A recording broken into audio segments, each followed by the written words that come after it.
चलो everyone just confirm it कि आपको स्क्रीन दिख रही है।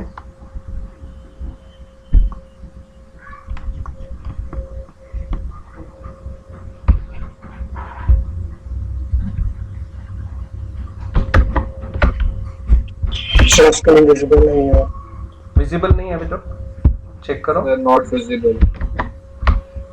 No sir. I'll share it once again.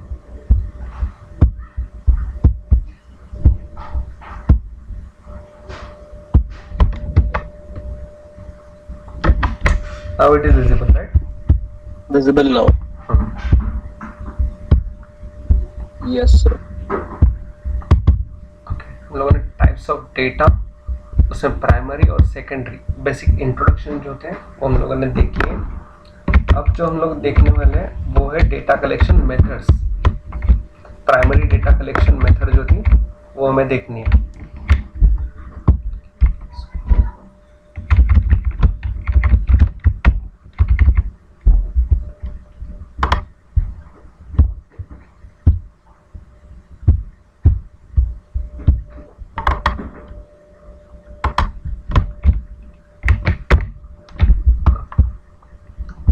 Previous lecture में हम लोगों ने primary data and secondary data के बारे में basic introduction, advantages and disadvantages for both primary data and secondary data हम लोगों ने सीखे थे।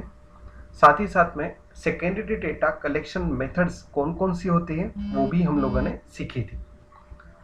इन this lecture we will going to study primary data collection methods. 3 अलग अलग तरीके की मेथड्स होती है, जिसमें से पहला observation method, second experimental method and third survey method. पहले ऑब्जर्वेशन मेथड में देखते हैं। ऑब्जर्वेशन मेथड में होता क्या है।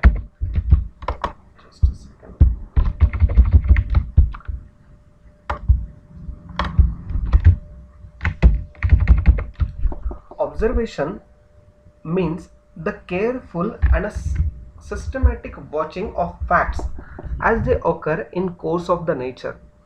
Observation, as the name implies, is a way of collecting data through observing only. Example के तौर पे, फॉर एग्जाम्पल अगर सपोज कॉलेज की एंट्रेंस में, अगर कॉलेज एक कॉलेज है और कॉलेज की एंट्रेंस में अगर यूनिफॉर्म जो ड्रेस कोड है वो सबके लिए अगर सिमिलर होगा या सबके लिए दिया होगा, तो कितने स्टूडेंट्स ऐसे हैं कि जिन्होंने यूनिफॉर्म पहना है या नहीं है, ये हमें अगर फाइंड आउट करना हो और सिर्फ ऑब्जर्वेशन मेथड से फाइंड आउट करना हो तो हम क्या करेंगे। 2 तरीके, एक कॉलेज के एंट्रेंस पे सीसीटीवी फुटेज लगा दो और आप एक सर्वेलेंस रूम में बैठकर सिर्फ स्क्रीन पर मॉनिटर करो और जिन्होंने नहीं पहना है यूनिफॉर्म उनके लिए टैली टिक मार्क्स लगाते जाओ। At the end of the survey, at the end of the overall students who came into the college, उनको सबको देखने के बाद आपके पास स्टैटिस्टिकल रिपोर्ट रहेगा कि कितने स्टूडेंट्स आज कॉलेज आए, उनमें से कितनों ने यूनिफॉर्म पहना था और कितनों ने नहीं पहना था। आपने क्या किया, सिर्फ ऑब्जर्व किया, राइट। उन्हें ना ही किसी को कुछ क्वेश्चंस पूछे, ना ही हम लोगों ने किसी से कुछ इंटरेक्ट किया, ना ही हम लोगों ने किसी को कुछ गाइड किया, ना ही हम लोगों ने कुछ एडिशनल मेजर्स वहां पे लिए, राइट। तो जनरली ये सब चीजें जो होती है वो ऑब्जर्वेशन के थ्रू होती है। अगर इसी तरह का ऑब्जर्वेशन अगर हम लोग फाइनेंशियल स्टडीज के बारे में सोचें तो किसी एक पर्टिकुलर स्टॉक की प्राइस मूवमेंट अगर हम लोग को जज करनी हो तो उसे जज करते वक्त हम लोग प्राइस मूवमेंट एक पर्टिकुलर ग्राफ पे प्लॉट करेंगे और उन प्राइस मूवमेंट को सिर्फ जज करते रहेंगे, ऑब्जर्व करते रहेंगे कि in which direction it is going to move, right. तो ये किस तरह से मूव होती है हम लोग सिर्फ इतना ही देखेंगे।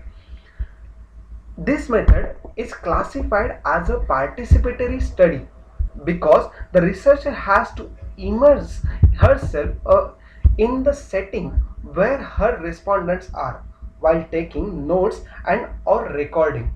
More generally, the goal is to obtain a snapshot of the specific characteristics of an individual, group or a setting.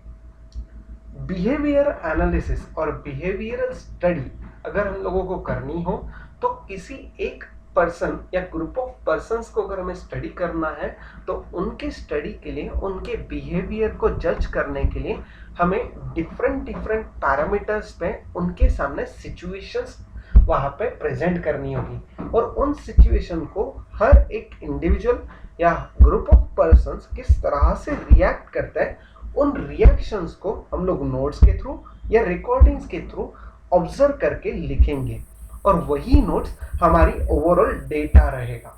For example अगर हम लोगों ने एक ग्रुप ऑफ पर्सन्स जहाँ पर होंगे और इंडिविजुअल पर्सन के साथ अगर एक के बाद एक ऐसे अलग अलग पर्सन्स को हम लोगों ने एक्सीडेंटली वहां पे इमीडिएटली ऐसे स्नेक वहां पे उनके सामने रखा तो उनमें से कुछ लोग डर सकते हैं, कुछ लोग वहां पर प्रिवेंटिव मेजर्स ले सकते हैं, एक्शंस ले सकते हैं, कुछ लोग ऐसे भी होंगे कि जो उनके अगेंस्ट वहां पे शांत रहना पसंद करेंगे, राइट। तो ये ऑब्जर्वेशन में हम लोग क्या लिखेंगे कि बिहेवियर या फिर एक्चुअल वहां पे किस तरह से इंडिविजुअल का बदलता है, चेंज होता है, perceptive, right. Observational research is non-experimental because nothing is manipulated or controlled, and as such we cannot arrive at a casual conclusions using this approach. Observation method basic clear होना चाहिए और हमारे पास में जितने भी सारे ओवरऑल रिकॉर्ड्स होंगे या ओवरऑल चांसेस होंगे वो हम लोग या फिर फैक्ट्स एंड फिगर्स मिलेंगे वही हमारे रिसर्च की जो होगी एक्चुअल में आउटपुट होंगे। Clear everyone? Next thing, types of observations. ऐसे कितने टाइप्स होंगे ऑब्जर्वेशंस के? पहला structured observation, unstructured observation, controlled observation, उसके बाद नेक्स्ट आता uncontrolled, participant and non participant.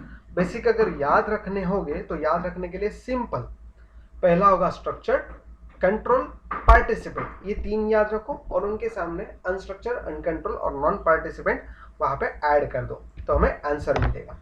ठीक है। स्ट्रक्चर्ड ऑब्जर्वेशन में क्या होता है? जनरली ये structured observation the collection of data according to the set of predefined rules and procedures.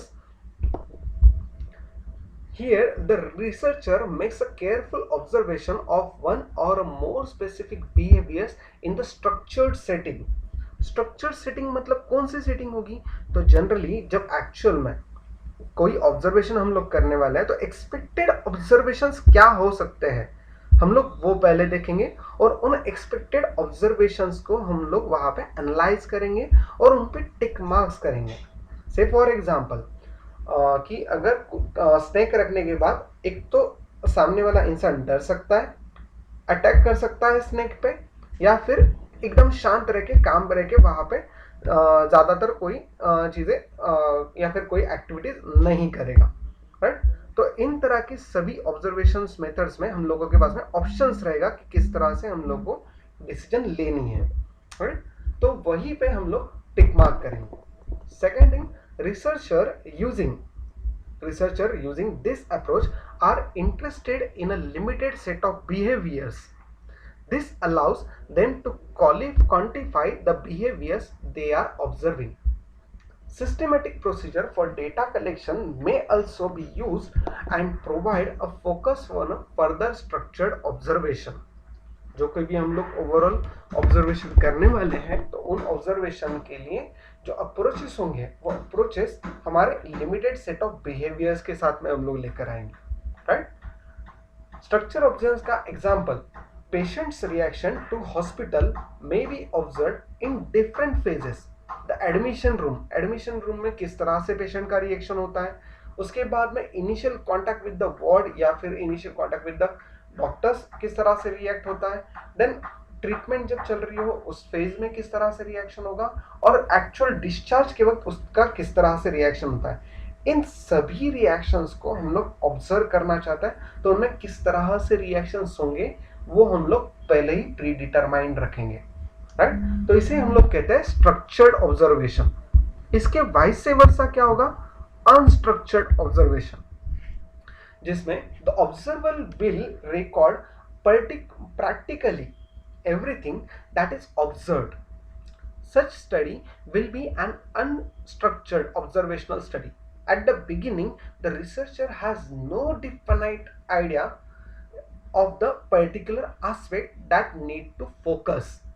Example के तौर पे अगर नॉर्मली एल्डरली पीपल जो होते हैं उनके अगर हॉस्पिटल में एडमिट होने की जो प्रोसीजर होगी उनके बारे में अगर हम लोग सोचें तो उनके बिहेवियर क्या है, उनके स्टडी क्या है, उनकी रिएक्शंस क्या है, एक्चुअल में हमें कहाँ पे फोकस करना है, ये फाइंड आउट करना मतलब होता है ओवरऑल अनस्ट्रक्चर्ड ऑब्जर्वेशन.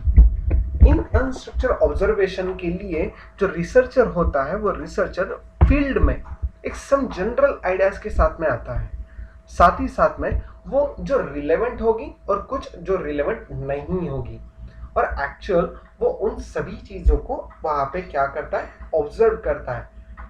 ये अप्रोच जो होता है अनस्ट्रक्चर्ड ऑब्जर्वेशन का जो अप्रोच होता है, it is best use to look at a single situation. Result लगने के बाद स्टूडेंट्स में हैप्पीनेस आता है या फिर सैडनेस आता है, तो उनकी सिचुएशन किस तरह से होगी, उनके एक्चुअल में जो रिएक्शंस होंगे वो किस तरह से होगी, ये फाइंड आउट करना. तो सिंगल सिचुएशन को हम लोग वहां पे ऑब्जर्व करेंगे, तो वहां पे ज्यादातर अनस्ट्रक्चर्ड ऑब्जर्वेशन मेथड फॉलो की जाती है. Analysis of information can be time consuming and influenced by the researchers own value system. जो एनालिस्ट होता है, एनालिसिस जो इंफॉर्मेशन का होता है वो हमारी टाइम कंज्यूमिंग भी होती है, और साथ ही साथ में रिसर्चर की ओन वैल्यू सिस्टम, जो हम लोगों ने रिसर्चर बायस देखा था प्राइमरी मेथड्स में, वही यहाँ पर है. ठीक है, तो ये था हमारा unstructured observation. The next thing is, next type of observation is controlled observation. Control observations are conducted in an artificial setting. In this method, observational research is carried out under the carefully arranged condition. Control observation is generally used in scientific research. Scientific research मतलब कौन कौन से होंगे, जो हमारे science experimental research होते हैं, कुछ उस तरह से. For example, scientists may conduct a particular experiment under a specific condition of a temperature and pressure. They set the experiment and then observe. Different observation के लिए डिफरेंट तरीके के लिए इस तरह की सभी चीजें यूज की जाती है. ठीक है, तो कंट्रोल ऑब्जर्वेशन ज्यादातर साइंटिफिक नेचर, साइंटिफिक स्टडीज के लिए, साइंटिफिक रिसर्च के लिए वहां पे इस्तेमाल होते हैं. Uncontrolled observation, the next type or next method of observation data collection method is uncontrolled observation are conducted in the natural environment. It is an observational technique that makes no attempt to control, manipulate or influence the situation. In uncontrolled observation, the observer views things as they are. जिस तरह से structured observation होगा, तो structured observation में हम लोग situation control करते हैं, ये जो रिएक्शंस होंगे वो रिएक्शंस एक्सपेक्ट करते हैं और उन्हीं के बेसिस पे हम लोग वहां पे ऑब्जर्वेशन करते हैं. जबकि अनकंट्रोल में ये कुछ भी डिसाइडेड नहीं होता है, एवरीथिंग इज अनकंट्रोल्ड. जैसे कि अभी किसी ने अनम्यूट थे तो वो अनम्यूट किया है और भूल गए हैं, और ये कौन है,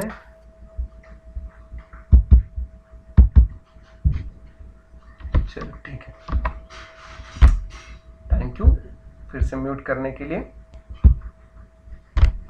तो अनकंट्रोल एग्जाम का जो एग्जाम्पल है, you can apply the uncontrolled observation when you collect the data for writing a report regarding an existing working condition of a factory. Existing working condition of a factory मतलब क्या, हम लोग एक factory को visit करेंगे, वहां पे जो चल रहा है, जिस तरह से एक्टिविटी चल रही है, उन सभी एक्टिविटीज को हम लोग ऑब्जर्व करेंगे, उनका नोट डाउन करेंगे, उनका रिकॉर्ड रखेंगे, और वही रिकॉर्ड हम हमारी स्टडी में एक्सप्लेन करेंगे. तो ये होता है uncontrolled observation. Everyone, structure, unstructured, control and uncontrolled observation. Clear?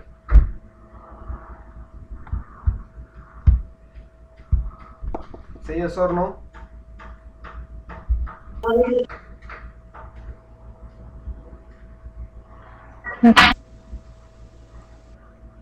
Next, that is participant observation and non-participant observation. In this method, observer watches the events or a situation or a activities from inside by taking a part in that group to be observed. Example के तौर पे, if an observer participates in a religious ceremony of a tribe, he can not only observe the various aspects of the ceremony but also clear his doubts by asking the question to the group of members and discussing it, right? तो वो वहाँ पे जाएगा और ये क्यों करते हैं, इस तरह की जो आप लोग रिचुअल्स फॉलो करते हैं वो किस क्यों होते हैं, इनका क्या बेनिफिट होता है, ये सब कुछ वहाँ पे वो फॉलो करेंगे, right? Next thing, non participant observation. When the observer observes the group passively from a distance without the participating in the group of activities, it is known as the non-participant observation. Here he does not try to influence them or take a part in the group of activities. However, purely non-participant observation is extremely difficult. कहीं ना कहीं उन्हें participate होना ही पड़ता है. Example के तौर पे, when a researcher sit in the meetings or a workshop on a site but do not actively participate, सिर्फ ऑब्जर्व करना है कि वहाँ पे किस तरह की टेक्निक्स या किस तरह पे डिसीजंस लिए जा रही है या फिर किस तरह के रिकॉर्ड्स वहाँ पे मेंटेन किए जा रहे हैं. तो ये थे हमारे participant observations and non participant observation techniques. Everyone, observation method आप लोगों को क्लियर?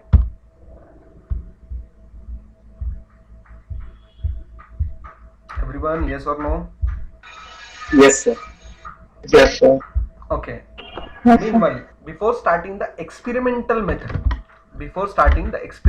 method, अगर आपको याद हो तो 11:05 पे एक कॉल दिया था 36,300 का जो पुट था उसे बाय करना था 450 470 के लेवल पे, एंड 11:25 के दौरान 11:25 को टारगेट अचीव हुआ. First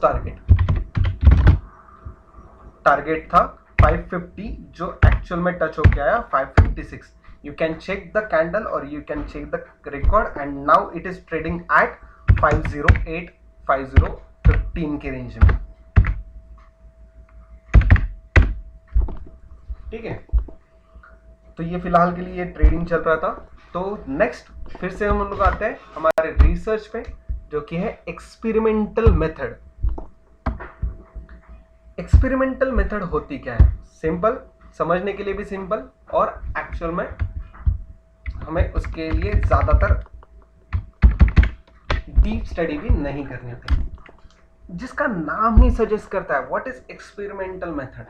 an experiment is a structured study where the researcher attempt to understand the causes, effect and processes involved in the particular process.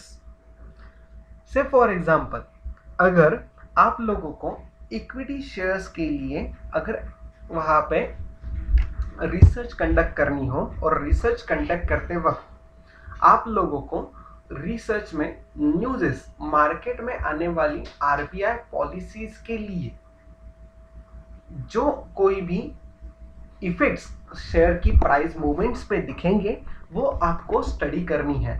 तो एक्सपेरिमेंट करने के लिए आपको आरबीआई पॉलिसीज वहाँ पे इंगेज करनी होगी, आपको रिसर्च लगेगा, आपको overall causes, effects and process जो इन्वॉल्व होंगी उस पर्टिकुलर रिसर्च एक्सपेरिमेंट में, वो सब कुछ आपको अंडरस्टैंड करनी होगी, right? This data collection method is usually controlled by the researcher who determines which subject is used, how they are grouped and the treatment they receive. मतलब नॉर्मली अगर equity shares के लिए हम लोग आरबीआई पॉलिसी, ये एक experimental tool use करते हैं कि इसका क्या इफेक्ट होगा। सेकेंड थिंग, अगर लॉकडाउन या फिर मार्केट में कंपनी में या फैक्ट्री में स्ट्राइक हुई तो किस तरह से रिएक्ट होगी। तो इस तरह के अलग अलग पैरामीटर्स, अलग अलग टूल्स हम लोग यूज करेंगे, और यूज करते वक्त जो इंडिविजुअल है, तो इंडिविजुअल रिसर्चर जो है, ये डिपेंड करता है कि उसे किस तरह के कॉज एंड इफेक्ट रिलेशनशिप या प्रोसेसेस फाइंड आउट करनी है, जिसके लिए डिफरेंट डिफरेंट टूल्स कब यूज करने हैं, किस तरह से यूज करने हैं, एक्सपेरिमेंटल बेसिस पे, वो इस मेथड में हम लोग यूज कर सकते हैं। The biggest advantage of experimental method is it's unique ability. The biggest advantage of experimental method is its unique ability to isolate the causal factors, since an experiment is highly controlled. तो casual factor जो होंगे उन्हें हम लोग isolate कर देंगे, ignore करेंगे, और ज़्यादातर जो हाईली कंट्रोल्ड हमारे जितने ज़्यादा हम लोग कंट्रोल करेंगे फैक्टर्स, उस पर डिपेंड करेंगे और उसके बेसिस पे एक्सपेरिमेंट करेंगे। This method promises more accuracy in the study. However, it is difficult to establish the experimental group and a control group. The method is a time consuming and expensive as well. Right? The experimental method एकदम simple. Next, the primary data collection method में आने वाली third method, which is a generally known method, survey method. अब survey method जो होती है, इसके लिए आप लोगों ने इनमें आने वाले अलग अलग सर्वेस के लिए, अलग अलग कैटेगरीज के लिए आप लोगों ने कहीं पार्टिसिपेट किया है एज अ रिस्पोंडेंट। अगर आपको याद हो तो गिवन टीचर्स के फीडबैक के लिए जो आप लोग डिफरेंट क्वेश्चन फिल करके देते हो, तो वो फीडबैक रिपोर्ट या फीडबैक आप जो भरते हो वो आपके आप एज अ रिस्पोंडेंट आप डेटा फीड करते हो, तो वो जो हमारी फीडबैक कमेटी है उनके लिए। फीडबैक कमेटी कौन है? They are the authority who are conducting the research और a survey to collect the data of a teachers feedback और students feedback for teachers or teaching methods or teaching tools, teaching aids or examination, whatever it may be, right? तो इस तरह के सर्वे में आप लोगों ने पार्टिसिपेट किया होगा। ये सर्वे मेथड्स जो होती हैं, ये सर्वे मेथड्स डिफरेंट तरीके के होते हैं, जैसे कि the broad area of a survey method of data collection includes any measurement procedures that involves asking questions to collect the data from a predefined group or a respondents and analyzing those responses to gain insights into the research topic. Survey data is defined as a resultant data that is collected from the sample of a respondents that took a survey. Example के तौर पे, what is sample of respondents? वो are the respondents. अगर teachers को students का feedback collect करना है तो उनके लिए रिस्पोंडेंट्स कौन होंगे? Students. And what is sample of respondents? Total 5000 students हैं, तो 5000 स्टूडेंट्स का जो रिस्पॉन्स है या फिर जो फीडबैक होगा वो हम लोग नहीं कलेक्ट करेंगे। हम लोग उन्हीं स्टूडेंट्स का डेटा कलेक्ट करेंगे जो लोग लेक्चर्स में अटेंटिव है। हम लोग उन्हीं स्टूडेंट्स का डेटा कलेक्ट करेंगे जो वहां पे अच्छे खासे स्कोर करते हैं एग्जाम्स में, राइट? तो ये हमारे रिस्पोंडेंट्स के लिए सैंपल सिलेक्शन के लिए एक मेथड थी, राइट? तो ये सैंपल सिलेक्ट करके जो ओवरऑल रिस्पोंडेंट को रिप्रेजेंट करेंगे उन्हें हम लोग कहते हैं सैंपल ऑफ रिस्पोंडेंट्स। से for example 10% of overall population. What is population? The student strength of that particular college, that is 5000. 10% of 5000, that is 500. Out of this 500, how to select the students? So those students who attend the lectures regularly, right? This data is a comprehensive information gathered from a targeted audience about a particular topic of interest to conduct the research on the basis of this control data. Clear? Survey includes, survey में क्या क्या आता है? एक close ended questions and दूसरा open ended question. What is close ended and what is open ended questions? close-ended questions, it restricts the respondents to range of probable responses as an option. Do you satisfied with the teaching? Yes or no. You have to answer only yes or no. Right? This is a type of a close-ended question. It is often used in a quantitative research to gather a statistical data from the interviewee. Interview मतलब कौन? Respondents. UP.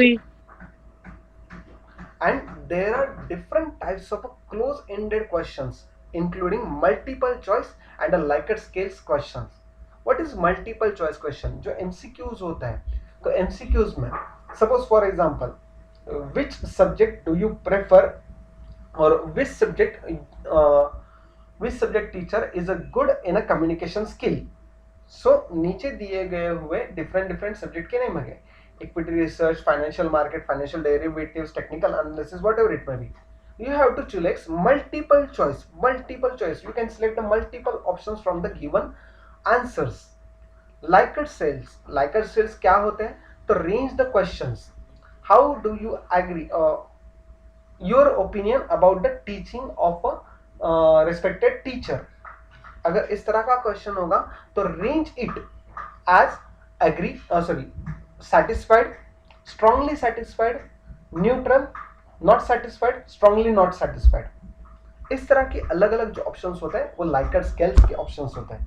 Example के तौर पे यहाँ पर कुछ questions दिए हुए हैं.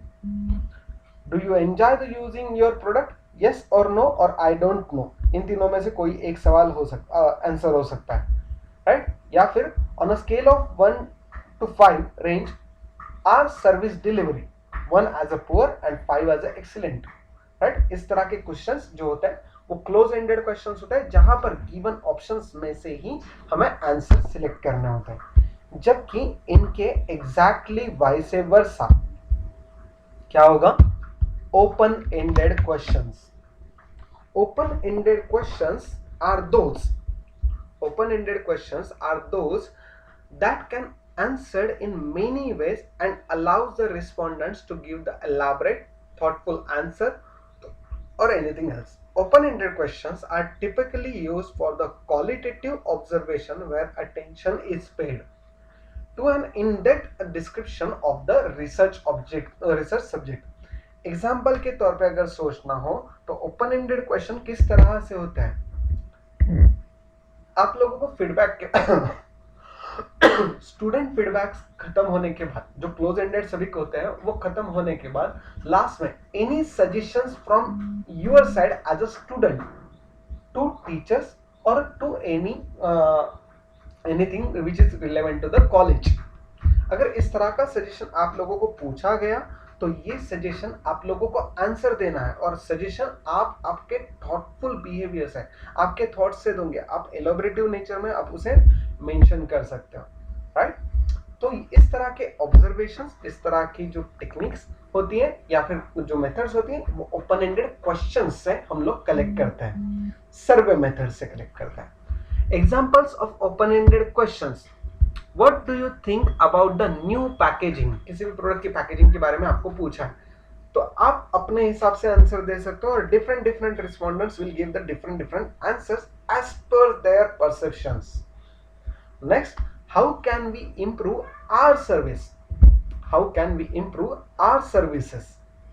Why did you choose this outfit? इस तरह के क्वेश्चंस ओपन एंडेड क्वेश्चंस में आ सकते हैं, right? Next, open ended questions के बाद में अगला पॉइंट आता है which is related to the survey includes. जो सर्वे इंक्लूड्स में क्लोज एंडेड और ओपन एंडेड क्वेश्चंस थे हम लोगों ने देख लिए. सर्वे कैटेगरीज. सर्वे में अलग अलग कौन कौन सी कैटेगरीज होती है? 2 कैटेगरीज, एक क्वेश्चनर मेथड और दूसरा इंटरव्यू मेथड. नॉर्मली हम लोग किसी भी सर्वे के लिए इंटरव्यू मेथड के थ्रू जाओ या फिर क्वेश्चनर के थ्रू जाओ, आप लोगों को क्वेश्चंस पूछने ही है, सर्वे करना है इसलिए, राइट? सेंसस में आपके नाम से लेकर आपके रिलीजन, कास्ट, आपके एज, इनकम ग्रुप या फिर अदर डेमोग्राफिक सब कुछ आपके बारे में पूछा जाता है, राइट? इंडिविजुअल आपके फैमिली मेंबर्स के बारे में भी पूछा जाता है. वही अगर उसे हम लोग इंटरव्यू बेसिस मेथड भी कह सकते हैं, या वही सर्वे अगर हम लोग ऑनलाइन फिलअप करते हैं तो ऑनलाइन सर्वे भी उसे हम लोग कहते हैं, जिनमें क्वेश्चंस इंक्लूडेड होते हैं। जिसमें सर्वे कैटेगरीज में आता है पहला क्वेश्चन आयर। क्वेश्चन आयर में कौन कौन से तरीके के क्वेश्चंस आते हैं? A questionnaire is a research method that consists of a written set of questions to collect the data from respondents. एक set of questions हम लोग रेडी करके रखते हैं, जैसे आपके फीडबैक के लिए आता है। This method is very convenient in case the data are to be collected from the diverse population. It mainly includes the printed set of questions, either open-ended or close-ended, which the respondents are required to answer on the basis of their knowledge and experience with the issue concerned respective, right? Explanatory questionnaire और formal standardise questionnaire, ये दो अलग अलग तरीके हम लोग questionnaire के देख सकते हैं। What is explanatory questionnaire? That is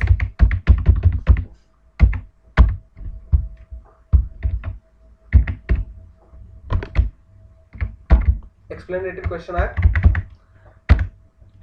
These are also known as unstructured questionnaires. They are used to collect the qualitative data, which is information that can be observed and recorded but isn't a numeric in nature. It is used to approximate as a characterize. Explanatory questionnaire are ideal when you are in the early stages and want to learn more about a topic before the designing the solution or a hypothesis.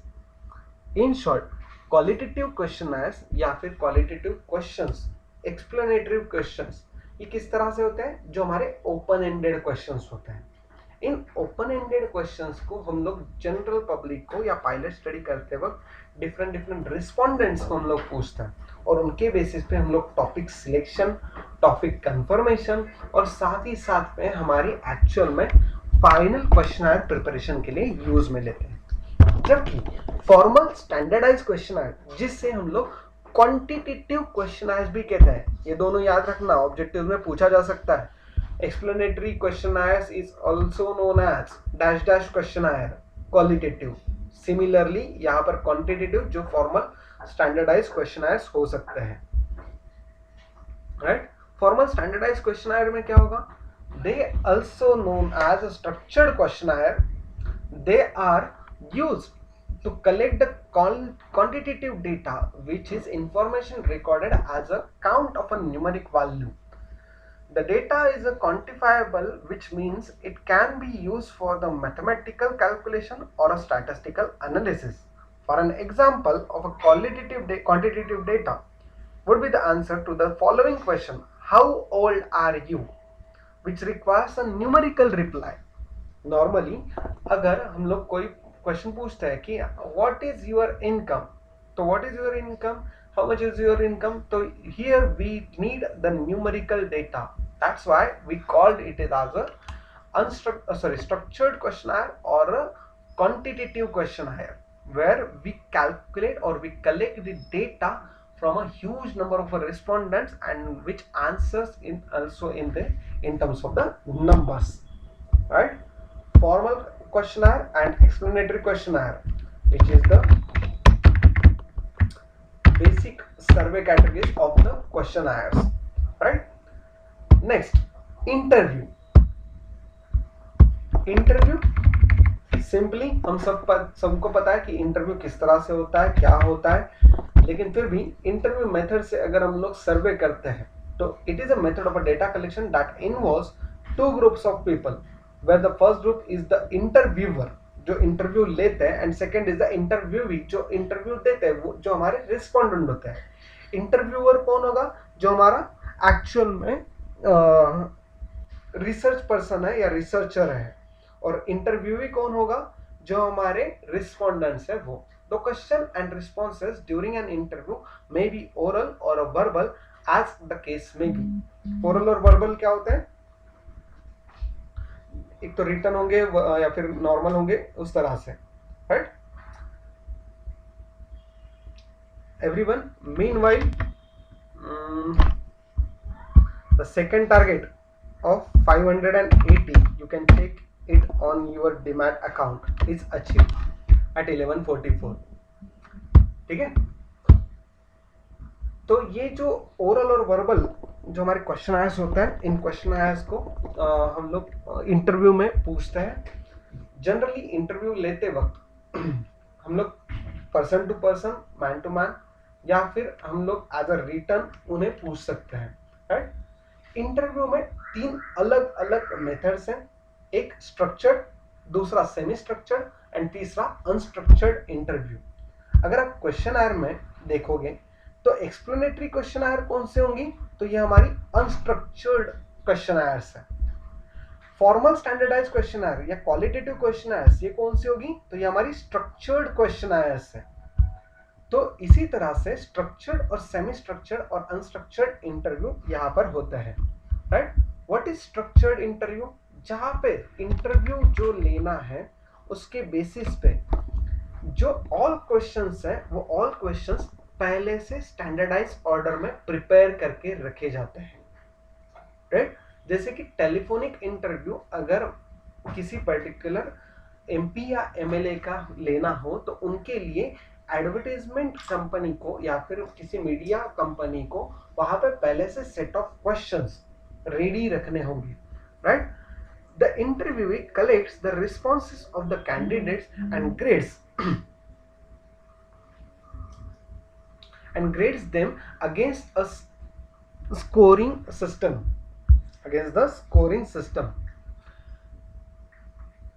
Asking the same question in the same order helps interviewers collect a similar type of information which is delivered in uniform context for the interviewers.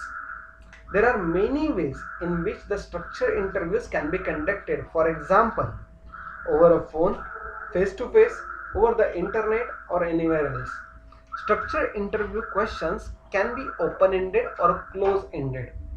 In short, structured interview मतलब जहां पर हम लोगों के questions पहले से ready होंगे. Right, वही सेमी स्ट्रक्चर्ड में क्या होगा, सेमी स्ट्रक्चर में एक certain level of questions, certain number of questions will be fixed and the rest of the questions will be dependent or will be changed as per the responses collected from the overall respondents. तो इस तरह के questions कौन से होते हैं, तो अगर आपने देखा होगा आपकी अदालत, ये एक टीवी शो आता है राइट मीडिया, तो वहां पे जो इंटरव्यू होता है या फिर वो जो वकील का काम करता है, कोई बता सकता है उनका नाम क्या है? एनीवन? रजत शर्मा, राइट? सही है ना? Everyone, are you there? Yes sir. तो रजत शर्मा जो है, वो रजत शर्मा जी क्या करते हैं, कोई भी जो उनके अदालत में आने वाला जो पर्सन होगा उनके लिए एक certain number of set of questions वहां पे रेडी रखते हैं और उन क्वेश्चंस को वो आने वाले रिस्पोंडेंट्स को पूछते हैं. वो रिस्पोंडेंट उन पे आंसर करते हैं और उन आंसर्स पे क्रॉस क्वेश्चंस या डिफरेंट क्वेश्चंस वहां पे रजत शर्मा अगेन पूछते हैं और इनसे मिलने वाले जो जवाब है वो जनरल पब्लिक के लिए, टीवी शो के लिए जज करते हैं. उसी तरह से डेटा कलेक्शन के लिए रिसर्च में सेमी स्ट्रक्चर्ड इंटरव्यूज मेथड भी यहाँ पे फॉलो की जाती है. Right, next unstructured interviews. Unstructured interviews में क्या होता है, कुछ भी डिफाइंड नहीं, एक भी क्वेश्चन डिफाइंड नहीं, सिर्फ रिस्पोंडेंट्स रेडी है, उनको जाके ऑब्जर्वेशन करते हुए अलग अलग तरीके के अलग अलग लेवल के हम लोग क्वेश्चंस पूछेंगे जिनमें अलग अलग आंसर्स मिलेंगे और उन आंसर्स के बेसिस पे एक्सप्लेनेटरी या फिर रिक्रूटमेंट प्रोसेस के लिए या टेलीफोनिक इंटरव्यूज के लिए, इनडायरेक्ट इंटरव्यूज के लिए हम लोग इस तरह से कहीं ना कहीं अनस्ट्रक्चर्ड इंटरव्यूज फॉलो करते हैं. सेमी स्ट्रक्चर का एक और एग्जाम्पल होता है जो कि हमारे रिक्रूटमेंट प्रोसेस में होता है. अनस्ट्रक्चर्ड इंटरव्यू में भी रिक्रूटमेंट प्रोसेस में लिया जा सकता है.